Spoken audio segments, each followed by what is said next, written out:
नमस्कार दोस्तों। आज मैं आपको गर्मी के मौसम में शरीर को गर्मी से बचाने के या ये कहें कि ठंडक बनाए रखने के लिए कुछ टिप्स बताऊंगा।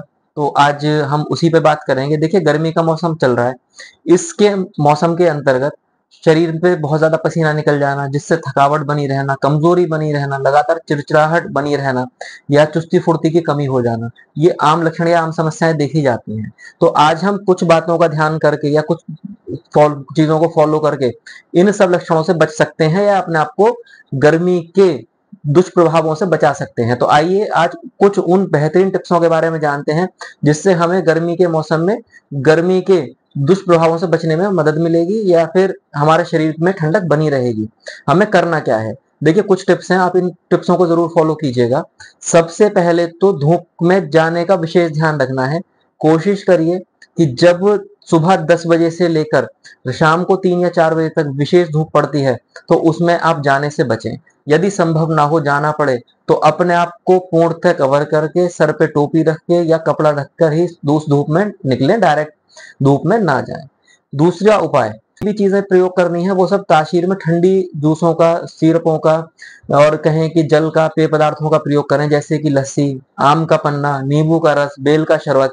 इन पेय पदार्थों से अपने शरीर को तरोताजा करके रखें, क्योंकि गर्मी में पसीना ज्यादा निकलने से, इलेक्ट्रोलाइट इम्बेलेंस हो जाने से भी या डिहाइड्रेशन हो जाने से भी शरीर में कमजोरी आ जाती है। इसलिए ठंडे पेय पदार्थों का प्रयोग निरंतर करते रहें।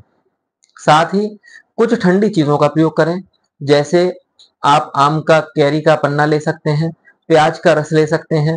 साथ ही इसके उशीर का प्रयोग आप कर सकते हैं। चंदन का प्रयोग आप शरीर पर लगाने के लिए कर सकते हैं, तो इससे भी शरीर में ठंडक बनी रहती है। कुछ हम कहें कि कुछ फल सब्जियों का प्रयोग करके भी हम गर्मी के मौसम में गर्मी के दुष्प्रभावों से बच सकते हैं। तो हमें करना क्या है?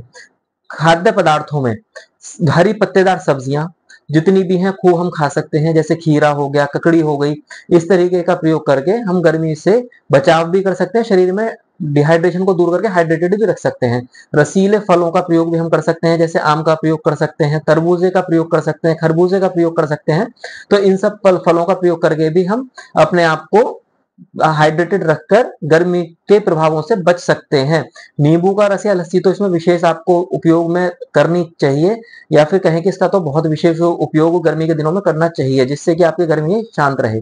तथा इसके बाद में हल्के रंग के कपड़े पहनने हैं। हल्के रंग के कपड़े पहनने से भी शरीर में, ये आंखों को जो गहरे रंग होते हैं वो चुभते हैं, तो जब गहरे रंग आंखों में चुभते हैं तो उससे भी शरीर में गर्मी जैसा अनुभव होता है। तो हल्के रंग के कपड़ों से भी शरीर में ठंडक बनी रहती है, तो हल्के रंग के कपड़ों का प्रयोग करें। इसके साथ ही शारीरिक श्रम, जो हम एक्सरसाइज करते हैं या लगातार बहुत लंबा चलते हैं, गर्मियों में अपने शरीर के बल से कम या अपने बल के अनुसार ही व्यायाम करें। अगर अधिकता से व्यायाम हम करते हैं या अधिक श्रम हम करते हैं, तो उससे भी शरीर में कमजोरी, थकावट हो जाती है, क्योंकि अधिक व्यायाम, अधिक श्रम करने से शरीर से पसीना अधिक मात्रा में बह जाता है, जिससे हमें डिहाइड्रेशन होकर शरीर में थकावट लगी रहना, कमजोरी बनी रहना, या फिर काम करने का मन नहीं करना, कमजोर कमजोर गिरा हुआ फील करना, चिड़चिड़ाहट बने रहना, इन सब चीजों में भी परेशानी हो जाती है। ये सब लक्षण भी हो जाते हैं। तो इसलिए अपने शरीर के बल से आधा एक्सरसाइज या फिर शरीर के बल के अनुसार ही व्यायाम करें। तथा आप पर्याप्त निद्रा का, नींद का ध्यान रखें, क्योंकि गर्मी के दिनों में कई बार नींद पूरी ना होने से भी अगले दिन आलस्य बना रहता है, थकावट या कमजोरी होती है। तो अपने आप को शीतल स्थानों पर रखकर अपनी नींद को भी पूर्ण करें। तो मैं ये समझता हूं इन सब उपायों को आप करके अधिक लाभ प्राप्त कर सकते हैं, या गर्मियों के दिनों में होने वाले कुछ लक्षणों को आप जो बताए गए हैं इस वीडियो के माध्यम से, इन प्रयोगों से भी शांत कर सकते हैं। धन्यवाद।